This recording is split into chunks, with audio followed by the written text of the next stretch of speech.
வருமானத்திற்கு அதிகமாக சொத்து குவித்த வழக்கில் அமைச்சர் பொன்முடிக்கான தண்டனை விவரங்கள் இன்று காலை 10:30 மணிக்கு வெளியாகிறது.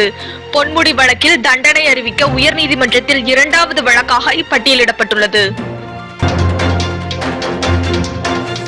தென் மாவட்ட பெருமழை வெள்ள பாதிப்புகளை பார்வையிட இன்று தூத்துக்குடி செல்கிறார் முதலமைச்சர் மு.க. ஸ்டாலின். மேட்டுப்பாளையம் குன்னூர் இடையிலான மலை ரயில் போக்குவரத்து மேலும் 2 நாட்களுக்கு ரத்து செய்யப்படுவதாக அறிவிக்கப்பட்டுள்ளது.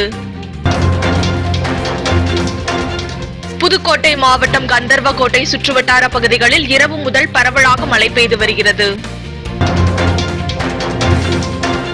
சென்னையில் மாற்றுத்திறனாளியிடம் இருந்து நிவாரணத் தொகை ரூபாய் 6000 பறித்து சென்ற மர்ம நபர்கள் குறித்து போலீசார் விசாரணை மேற்கொண்டு வருகின்றனர்.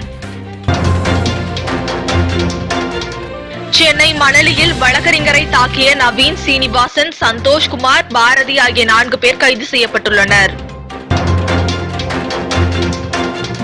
சென்னை பெரம்பூரில் நிவாரணத் தொகை ரூபாய் 6000 3000 ரூபாய் பணத்தை மட்டும் கொடுத்ததால் கணவன் அன்பழகனை கத்தியால் குத்திய மனைவி மீது வழக்கு பதிவு செய்து செம்பியம் போலீசார் விசாரணை மேற்கொண்டு வருகின்றனர்.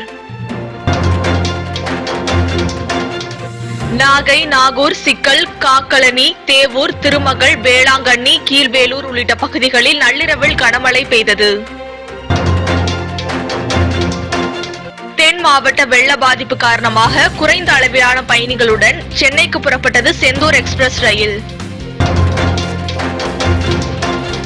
மீட்பு மற்றும் நிவாரண பணிகள் நடைபெற்று வருவதால் தூத்துக்குடி மாவட்டத்தில் பள்ளி, கல்லூரிகளுக்கு இன்றும் விடுமுறை அறிவிக்கப்பட்டுள்ளது. நெல்லையில் உள்ள பள்ளிகளுக்கு மட்டும் இன்று விடுமுறை அறிவித்து மாவட்ட நிர்வாகம் உத்தரவிட்டுள்ளது.